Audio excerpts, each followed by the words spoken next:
Samahan niyo po ako sa Aklat ng Korinto.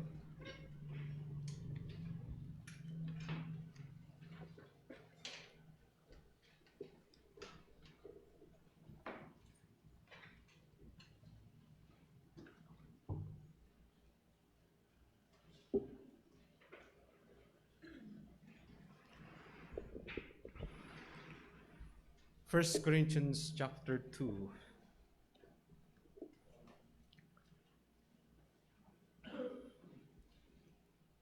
Verse 1.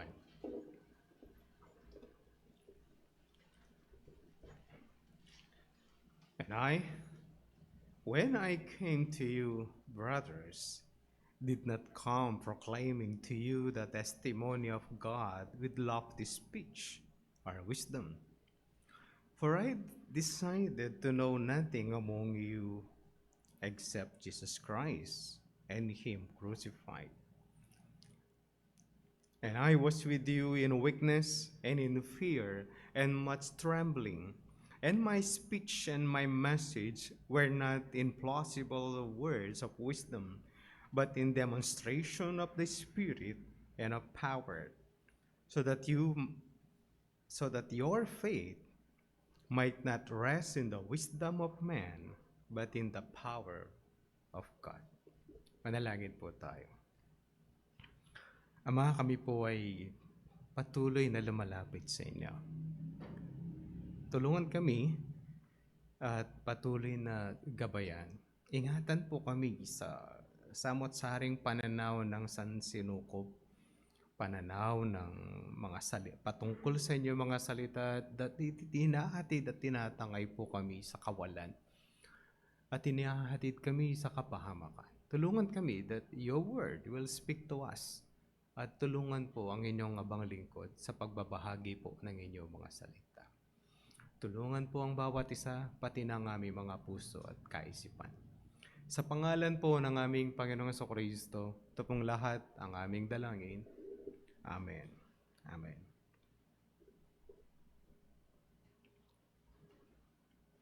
Nag-gather po at mag-gather daw yung mga kulto doon sa Quirino Grandstand ngayong araw. We're so careful about it dahil bakit hindi tayo nag-join sa ganito? Unang-una, hindi po yun yung ating trabaho. Ikalawa, ang sentro po ng linggo ay ang Panginoong Jesucristo, and we were challenged po kanina at pinakita ulit, pinaalala sa atin from Exodus na ang araw ng linggo ay para sa Diyos at hindi para protektahan ang mga korap at kung ano pa sa politika. Our kingdom is not on this world, but our kingdom is spiritual and to be with the Lord Jesus Christ. Kaya mga kulto pong tatlong sikat na kulto ay magtitipon sa Quirino Grandstand. Today, tomorrow, and the next day, we don't join those sa kanilang hangarin. We pray for the government. Perhaps magbago at baguhin po sila ng Diyos. But this is a decaying country. Ang mundong ito ay decaying, the government is decaying, everything is decaying, at kahit ano pong gawin natin, it will remain na decaying. Pag-usapan po natin patuloy. Ang patuloy na kaguluhan sa simbahan ng Korinto. Mga kapatid, nais ko pong ipaalala, hindi pa rin po ako nakakalabas sa pagka-division sa loob po ng Corinthian Church. Aabot po ito hanggang chapter 3. Ganun po kahaba yung iniligay ni Apostol Pablo na concern about division. Akala ko noon yung issue nila about division is simply a short issue lang, and that is on chapter 1 at ibang bahagi lang ng chapter 1. Pero hindi ganoon yung gustong ipakita ni Apostol Pablo dahil marami pala silang issue. At isa sa mga issues po nila ay tatalakayin pa rin natin ngayon. Ulitin po natin yung pinag-uusapan. Exhortation to unite. Unang bahagi po nito, yung the appeal to unity. Yan po yung nakita natin doon sa unang bahagi in chapter 1. And then the cause of division. And then ngayon pinag-uusapan po natin mga dahilan for unity. Why unite?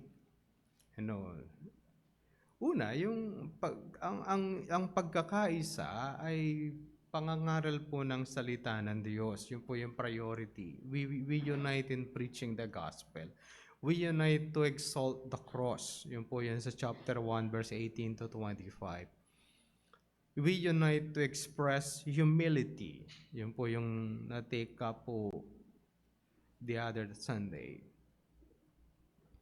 At ngayon, pag-uusapan po natin, we unite to exalt God's wisdom. At haabot ito, mga kapatid, hanggang matapos po yung chapter 2. Pero hindi ko po tatalakayin lahat yung buong chapter. We'll focus on verse 1 to verse 5 lang sa Sunday na to. The next Sunday, we'll go on ang ikalawang bahagi po ng chapter 2. Ano ba yung nangyayari? Hindi ko po alam kung naka-attend kayo ng ibang church maliban dito sa Divine Grace Bible Church. Dati po yung simbahan sa Paniki na nasa Mongkada po ngayon. Di ko po alam kung nakarinig kayo ng other preachers other than us. And then, maliban din do sa mga Reformed Baptists that we invite to preach, hindi ko alam kung nakarinig na rin po kayo ng ibang mga pastors on doing preachings. Iba-iba ang approach in preaching. Like, meron silang tinatawag na thematic. When you preach, you get a theme. At hahanapin mo ang lahat po ng mga verses patungkol sa theme na pinag-uusapan. Halimbawa, when we talk about love, you get the word love, and then you look for verses about love, and then you summarize those verses into points para may hatid ka niya sa full definition of love. That's thematic. O kaya kukuha ka ng issue about sin. What is sin? That's the definition. And then you look for verses patungkol dun sa sin. Ang sin ay hindi pag-apot sa gloria ng Diyos. Ang kasalanan ay paglabag sa kautusan ng Diyos. And then, ganun po yung paggawa po nun. And we call that thematic. There is a theme. Minsan naman, they do the biographical. I did one nung lumang panahon. When we do biographical preaching, kukuha ka ng character na gusto mong ipangaral. Halimbawa, gusto kong ipangaral ay si Pedro. Si Pedro, sino si Pedro? Si Pedro ay mangingisda, anak ng mangingisda. That is background. Paano siya tinawag? That's my point 2. Tinawag si Apostol Pedro nung siya ay nangingisda, pero si Pedro, maliban siya mangingisda, siya rin ay tagasunod ni John the Baptist. Ano pa yung pwede kong malaman kay Pedro? Si Pedro ay isa sa mga naunang tinawag ng Diyos para sa pagmiministeryo. Tinawag siyang fisher of man. Si Pedro din ay merong hindi magandang ugali sa kanyang pamumuhay. Mabilis magsalita at minsan parang hindi na iniisip ang kanyang sasabihin basta magsalita lang. We call that biographical preaching. Meron silang tinatawag din na theological preaching. You get a theological word. Halimbawa, doctrine of election. Then you discuss about doctrine of election. Why do we need election? How did it happen? O paano ito nangyayari sa buhay ng tao, and what is the result of election? And pwede siyang bumagsak sa thematic, but usually they call that theological theme.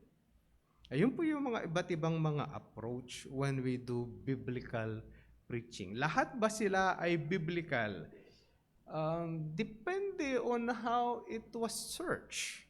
Kung paano po siya hinango at kung paano siya inaral at kinuha ng mga ngaral yung mga linya o teksto ng Biblia. At nakakatakot po minsan. We get a verse and then we try to put verses. Alam niyo yun, ang verse ba to ay applied at tutugma ba siya sa pangangailangan at usaping ito when you do topical preaching. Pinakamahirap po siya na ginagawa. But ito yung pinaka-common na ginagawa. Ano po? At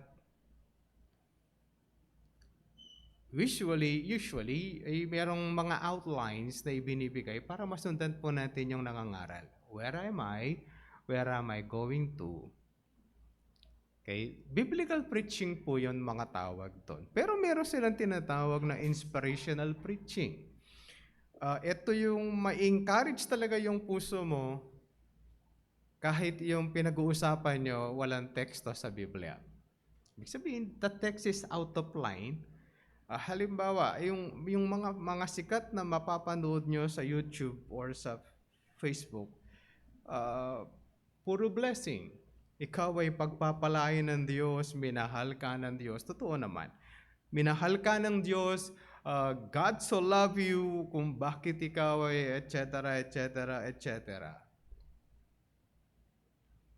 At ipapakita nila how gaano ka kahalaga at kaimportante. Inspirational preaching po yon. Minsan, hindi tumutugma sa linya ng Biblia yung mga punto na ibinibigay. But it gives us encouragement. Is that biblical preaching? No. Inspirational preaching never been a biblical preaching. Yung they just give you inspired and alam niyo ba yon? Pastor, pag biblical preaching, may inspired ba ako? Yes. If you follow the scripture. Kaya iba-iba po no? Ngayon, babagsak po ito yung problema na mayroong ganitong mga issues.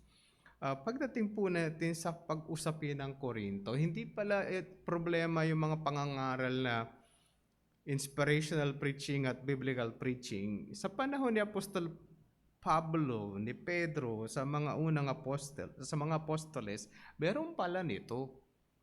Na meron silang ganitong mga issues. Kaya, pag-usapan po natin verse 1. Sabi niya, And I, when I came to you, brothers, ay na naman si Apostol Pablo, with all his deep concern. Alam na, nakakarami na tayong issues, Paul is trying to correct the issue. He's trying to correct the Corinthians believers. Mukhang na-correct na po yan, kasi nandito na tayo masyado na. Patayin na lahat ang mga sinulatan dyan, pati yung nagsulat. Kahit na ganito yung problema ng church, ulitin ko lang po na, Pastor, ulit-ulit ka. Ulit-ulit din kasi si Paul. Kahit na pangit, kung sabihin natin, pangit ang sistema, pamumuhay ng mga to, still Paul calls them brothers. Mga kapatid pa rin yung tawag. Kung alam niyo po yun, pag nag-uusap yung mga mananampalataya, hindi ko po alam kung naranasan niyo to. Ang feeling ng ibang mananampalataya kapag siya na born again, hindi na siya nagkakasala o nakakagawa ng kasalanan. Yan po yung pinakamalaking kamalian na meron. Pag nakagawa ng kasalanan yung isang mananampalataya, we tend to judge them. Hindi yan mananampalataya kasi gumawa siya nito Marami pong mga pastor who failed and they're great. Yung isang last na narinig natin is a great man, but he failed in the ministry. At nag-fail siya nung siya ay senior citizen na. Hindi siya nag-fail nung younger times nung buhay niya, but nung matanda na siya, doon siya nag-fail. Merong pastor na ayaw mag-retire. Para mag-retire siya, kasi nung nagpipreach yun, nakaupo na lang, tapos puro benda yung kamay, siguro nagrarayuma o nilalamig yung kamay. Ang ginawa ng wife niya para maparesign magpa-retire si pastor, nag-divorce. Ay, kasi mag-retire O, dinivorce nung asawa. Yung pastor, iba din ang concept. Nag-asawa ulit. O, di ba, no? At 70 years old plus, nag-asawa siya ulit. Talaga di siya nag-retire until he died. Siguro naman, pwede, alam mo yun, baka gusto niyang mamatay preaching like John Calvin. Merong mga nangangaral ng salita ng Diyos, merong pastor na namatay as he preach. Namatay sa TV po yun. Nag-collapse na lang siya as he preach.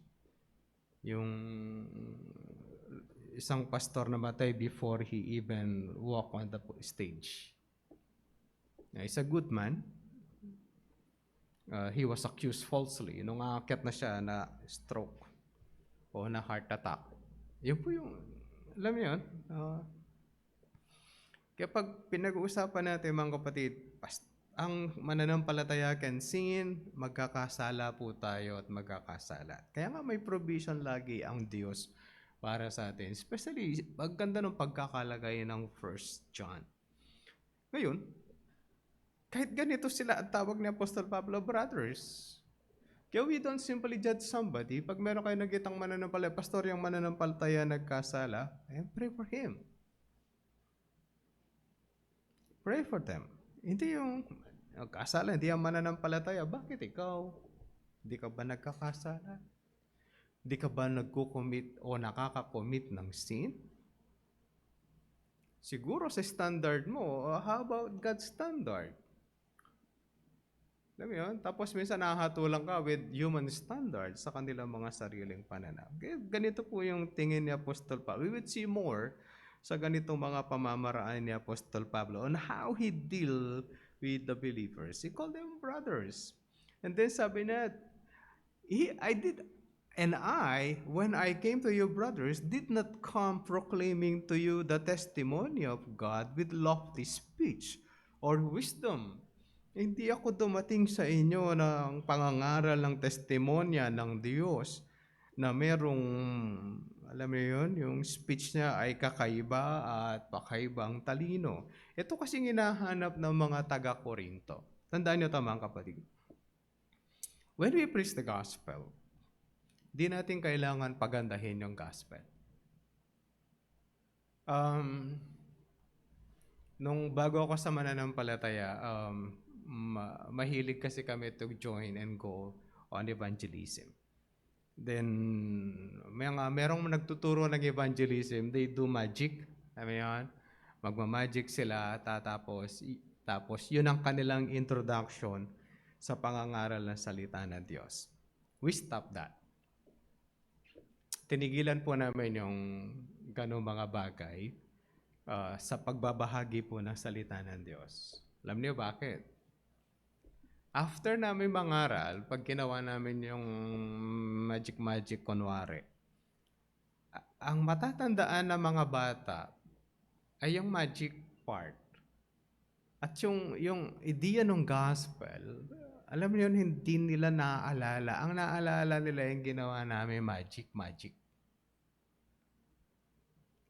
Nung mapansin namin yon, sabi namin yung bata hindi man naalala yung message. Naalala niyo yung kalokohan nating magic. We stop. Alam niyo bakit? Because of that, hindi na po proclaim yung gospel. Paano, pastor? Pagka nangaral tayo ng salita ng Diyos, halos hindi ka pakinggan. Talagang ganun. Kesa naman papaalala ko ni mga pastor, magikero, it's worse. Share the gospel. Ito yung sinasabi ni Apostol Pablo. By the way, ang sinasabi ni Apostol Pablo na testimony, and that is the cross, Jesus Christ. Yun po yung sinasabi niya, God's testimony. Sa pangangaral po ng salita ng Diyos, it doesn't mean, hindi natin ito pagbubutihan. Baka sabihin, pastor, pag tayo nangaral ng salita ng Diyos, kamukha ang sinasabi ni Apostol Pablo, we don't need a lofty speech or wisdom.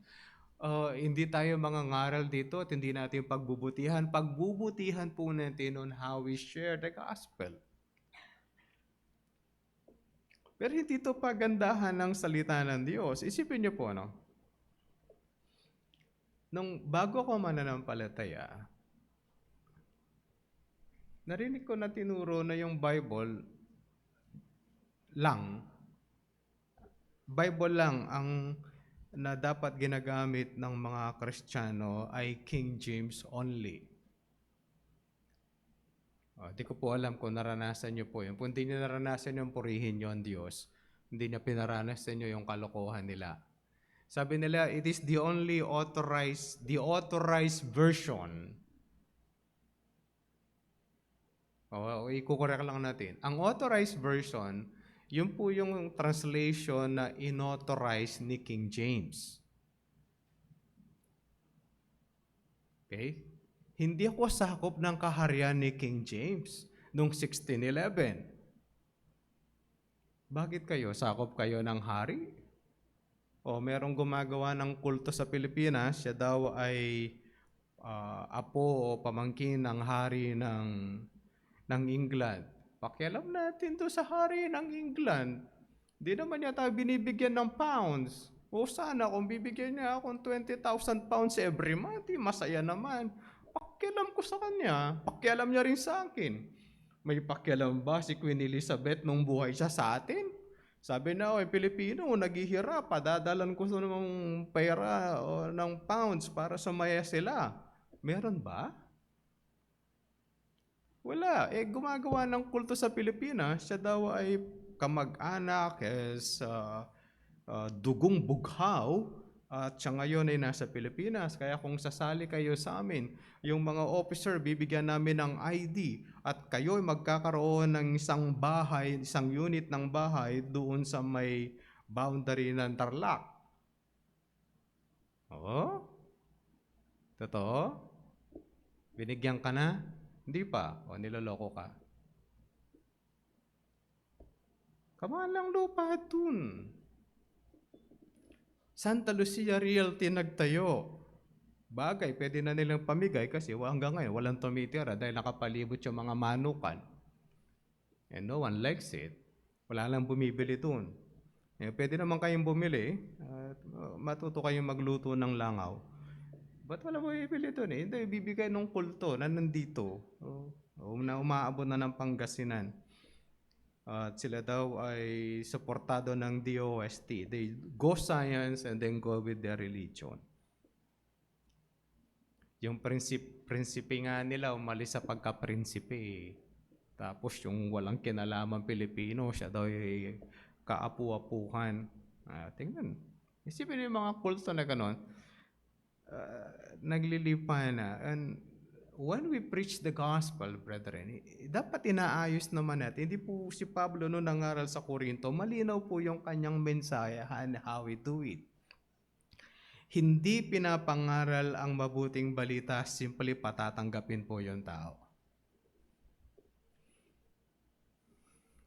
Minsan nandun kami sa isang evangelism event, tapos tinatanong ng pastor, sino dito hindi pa nagpatanggap, sabi niya.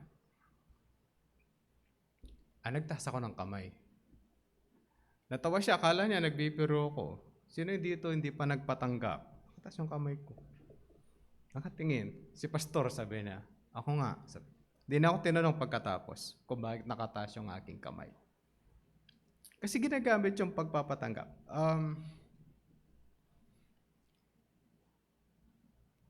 Nangaral kami minsan. Nangaral yung kasama ko. Hindi siya nangaral. Pinagsalita lang siya to introduce himself kasi susunod na Sunday pa kami magtuturo. Pinakilala niya yung sarili niya, ako yung pastor, ganito, etc., at ganito. Kung kayo ay agree sa panalangin ito, sumunod kayo, sabi niya. Pinatanggap talaga lahat sila. Anong tinanggap nila? Yung Jesus Christ whom they did not know. That's not the testimony of Jesus Christ. Kapag sinabi ni Apostol Pablo, I not come proclaiming to you the testimony of God with lofty speech and wisdom. Ang ipinangaral lang ni Apostol Pablo, sino si Jesus Christ? Bakit siya kailangan ng tao? Yun po yung ipinapangaral lagi natin. Kapag kinat natin yung isa doon, halimbawa, pinag-uusapan ng gospel, pinag-uusapan natin sin para makita mo si Christ. Kapag tinanggal mo yung sin, hindi mo tinuro ang kasalanan, bakit ko kailangan ang Christ?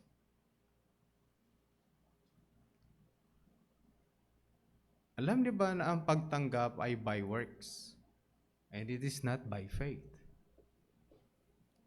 Kapag sinabing pagtanggap, pinatanggap ko siya, tinanggap niya ang Diyos, that is by works. Bakit? May parte siya. Alam niyo ba yun? Kasi tinanggap niya, di may part siya. Ang faith ay mananalig at magtitiwala ka lang na si Jesus Christ ang pambayad ng iyong kasalanan. That's faith. Yung pagtanggap is by works. Tinanggap ko siya. Ang nakalagay pa sa Bible, ang faith and repentance galing pa rin sa Diyos. Then you still glorify God. Pero yung pagtanggap, tinanggap ko siya, binuksan ko yung aking puso. Ang galing naman no. Nakakita na kayong patay na nabuksan niya yung kanyang ataol habang nakahiga sa... Paano kung yung patay binuksan niya yung ataol? Sabi na, mainit naman dito, buti kayo dyan sa labas na kayo aircon, nagpapayipay. Ako naman din mo linagyan ng battery operated ang init-init na dito. Natutunan na yung makeup ko, oh. What if ganun nga yung nangyari? Yung patay, biglang, nak, mainit na. Ano mo nga, buksan mong konti para pumasok yung hangin dito sa loob. Anong gagawin mo? O kaya dumilat yung patay. Di ba nakaganon? Tapos biglang titingin sa'yo. Anong gagawin mo pag nangyari yon? Sasara mo? Pinakamahirap kong ginagawa, nagsasara ng mata ng patay. Baka kala dito biro. Ilang beses na ako pinagsara ng mata ng patay. Makiliti din. Di pa ako pastor. Merong namatay. Pinatawag ako. Yung mga pastors namin, mga pastors namin, pumunta lahat ng Abra. Ako natira. Ako, relax ako sa bahay because that is Monday. Sabi, but namamatay na si Lolo ganito, pumunta ka doon. Bakit si pastor? Nasaan? Nando sa Abra. Si Pastor Fidel, nasaan? Kasama niya. Wala nang ibang leaders po. Wala na. Ikaw nang pumunta doon. Pumunta ako. Namatay nga. Tapos sabi ng isa, bot sara mo na yung mata. Hindi po siya biro. Baka kala nyo, no? Siguro sa doktor, common kung nasanayan. Sa akin, hindi naman. Sanay ako doon sa naghihingalo, tapos may doktor na darating nandun. Pero yung ako yung maggaganyan. Kasi doon siya inabot, buhay pa siya nung nandun kami. Then naghihingalo. Sabi nila, magbasa ka ng Bible. Then nagbasa po ako, then nagsalita. Then afterwards, namatay. Alam niyo yung, kaya pag sinabi natin, we share the gospel, ang pinapangaralan natin ay mga patay sa pananampalataya. And they don't have any part in the gospel. Kailangan silang i-come alive ng Diyos for them to believe. Kapag sinare natin yung gospel is pananampalataya, kailangan mo manampalataya kay Jesus Christ kasi may kasalanan ka. Ito yung kalagayan ng tao. This is the dark side of man. And there is no beauty in him that he needs a Savior. For him to have the Savior, he has to believe and repent. Kaya wala kayong mahahanap sa Bible na pinatanggap ng mga apostol yung mga tao. Lagi lang nila sinasabi, believe. At sabi di dyan, whosoever receives. O yung pastor receives. Tingnan niyo yung susunod, verse 13. Born again, not by himself, but by the power of God. Not by human works. Dead ball na yun. But tinanggap. Receives. Nakatanggap.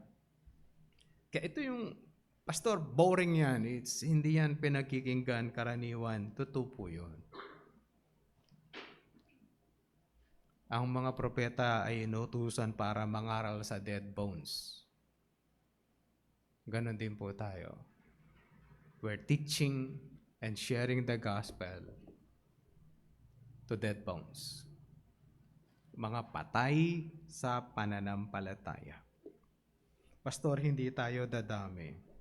Talaga pong ganon. Merong konti, merong marami. Depende sa pinagtitiwala ng Diyos. Then sabi niya sa verse 2, "For I decided to know nothing about you except Jesus Christ and Him crucified." Ano yung gusto niyang ipaalam sa kanila? Jesus Christ and Him crucified. Ito po yung mga pinaghahandaan po natin. When we share the gospel, we share who Jesus is. Tingnan nyo, tumanda na kayo. Si Jesus Christ, baby pa rin pag December 25. Tapos, 25, 26, 27, 28, 29, 30, 31, 1, 2, 3, 4, 5, 6, 7, 8, 9. 15 days, matanda na siya ulit. Nangingitim pa siya pati. Tapos magbilang kayo ng buwan, magpipiesta ang Cebu. Bata na siya ulit. With the matching dance. Bakit si Jesus Christ parang baby siya? Lagi natin nahanap yung baby in the manger. Nung bata po kami, hindi namin nahanap yung baby in the manger. Kasi kami yung baby na bibigyan ng pera. Basta Pasko, we have to be ready. Ready mo na yung bulsa, ready mo na yung pitaka, dahil bibigyan kanila ng pera ng mga matatanda. Sa amin po yun. This is a Kapampangan community. May bibigay sila sa'yo. Magmano ka lang, kahit sang matanda yung masalubong mo, bibigyan ka.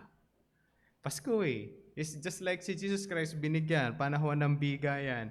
Ito kami tuwan-tuwa. Kaya lang, ina-attribute natin lahat yun dun sa Jesus na baby. Pero pag pinag-uusapan natin Jesus, bakit Jesus ang pangalan niya? Because He will die for the sin of His people. Di matanda yung pinag-uusapan. Hindi siya naipanganak sa balat ng lupa para magkaroon ng exchange gift.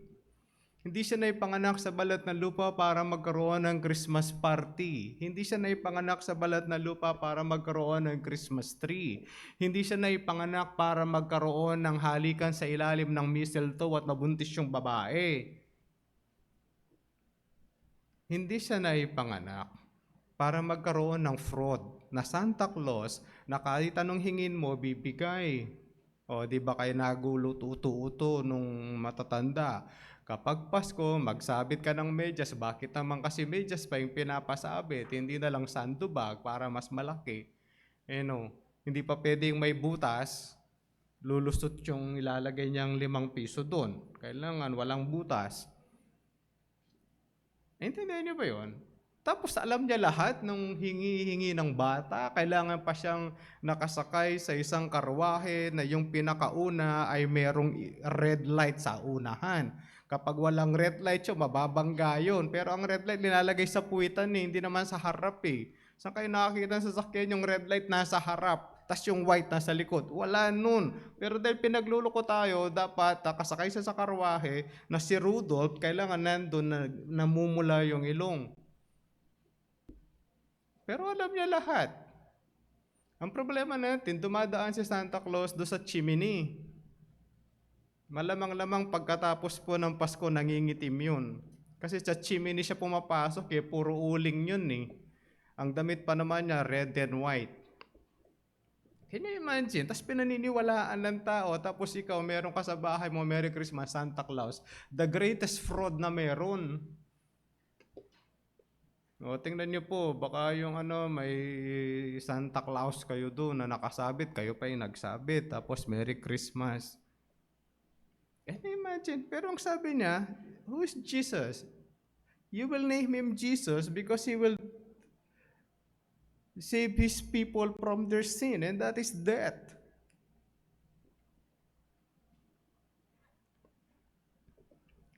At ano yung ibig sabihin ng Christ? This is the Messiah. Messiah ng Old Testament, chosen one o Christos ang tawag sa Greek. Ito yung pinili ng Diyos from Genesis 3, nalalabanan si Satanas. At para mangyari yung paglalaban na yan, He has to be crucified para sa kasalanan natin. Ito po yung gustong ipangaral ni Apostol Pablo, na gusto niya na maintindihan ng mga tao. Ito po yung priority natin na gusto nating maunawaan. Pastor, bakit kailangan natin mag-aral about Jesus Christ? Yun nga para mas ma-appreciate natin yung gospel and to give more glory to the Lord. Tingnan niyo na. Alam, ulit-ulit ako dito eh. Kapag ikaw may parte sa kaligtasan, di ba mayabang ka?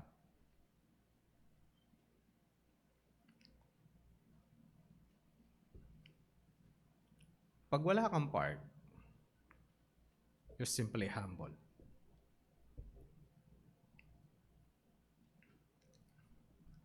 Noon, pag nagbabasketball, binibilang lang kung ilan yung nasushoot nung magaling.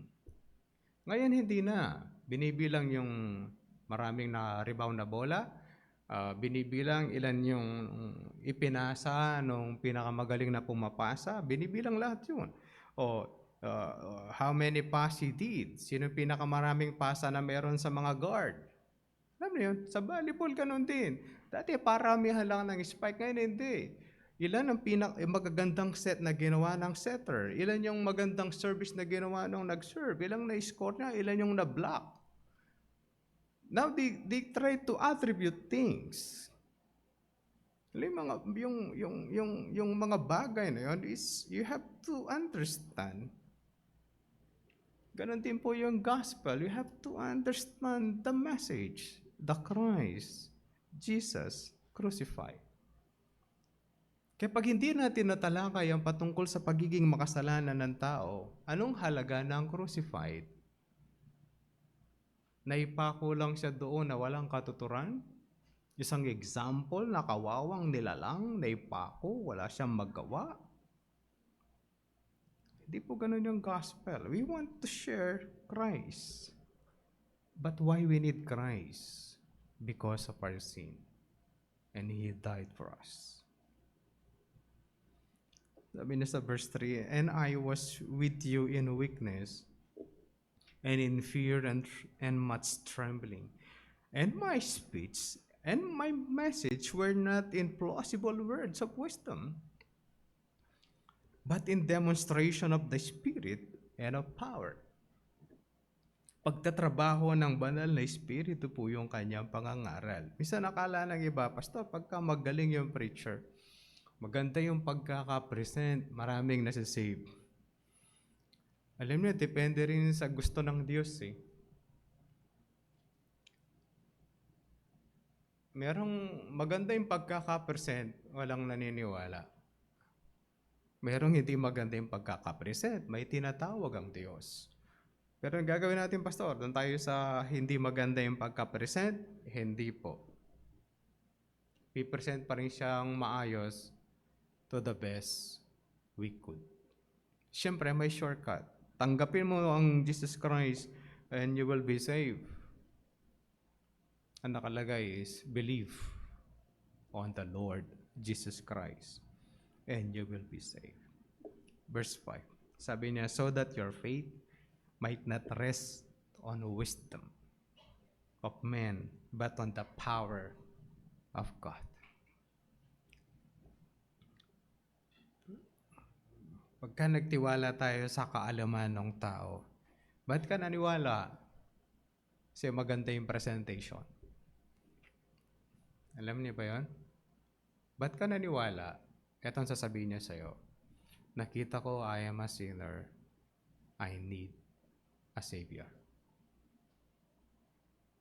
But we still have to present to the best. Ano po? Baka sabihin, Pastor, kailangan bang maganda yung pagkaka-present?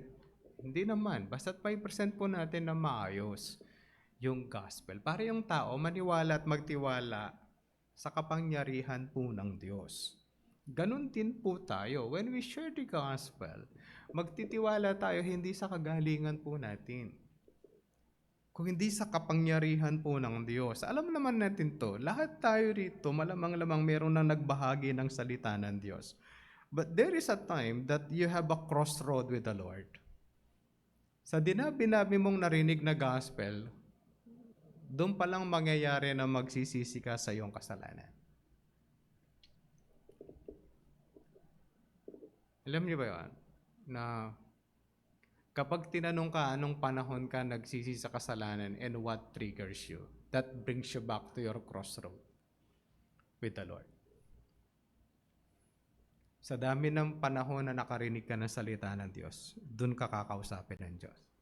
Whether the message is presented ng eloquent presenter or simple approach on that, paano pa nangyari yon, God will work in your midst. Kaya tayo po mga kapatid, when we share the gospel, we make sure may pakita natin makasalanan sila, yung tao. Kailangan niya manampalataya at magsisi sa kanyang kasalanan. At kailangan niyang manampalataya kay Jesus Christ na tanging pambayad ng kasalanan. It don't end there. Para sila makasama ang Diyos in a relationship, God and His creature, God the Father and His family, God the King and His subordinates, in the new heaven and the new earth. Pastor, hindi po ako ganong kagaling. Hindi mo kailangan maging magaling like Charles Haddon Spurgeon. Say what you know, but never be on a shortcut. Kailangan mong manamtanggapin si Jesus Christ. Yan po yung pinakamahirap hanapin sa Bible, na tanggapin si Jesus Christ. Pinakamahirap po at hindi mahanap-hanap. Kahit kailan. Ang meron receives, nakatanggap. Because man is dead, how can he do some act? Di siya makakagawa dahil siya patay sa kasalanan. Tayo rin, binuksan ng Diyos dahil sa kanyang habag. Yung iba, kailan kayo magsisisi sa inyong mga kasalanan? At kailan kayo mananampalataya sa ating Panginoong Jesucristo? Huwag niyong hintayin. It will be cut or you will be cut off from your life. Pag nangyari yon, pupunta ka sa impyerno. Huwag niyong patagalin. Sometimes, His mercy will end. Manalangin po tayo. Panginoon, salamat po kay Apostol Pablo. Ang inyong mabuting balita ay malinaw na kailangan po naming may bahagi ng maayos, pero hindi sa kagalingan ng talino at kung ano-ano pang mga salita para mabulaklak na mga salita para mapaganda ito. Bagkus masabi namin ang tunay na kahulugan ng kaligtasan at pangangailangan ng tao, that man need Christ because man is a sinner. We need Christ because He's our Savior who paid for our sin. Nawa kaming lahat ay magkaroon po ng lubos na pananampalataya sa aming Panginoong Jesucristo at pagsisisi sa aming mga kasalanan. Hiling at dalangin po namin ang lahat ng ito sa pangalan po ng aming Panginoong Jesucristo. Amen.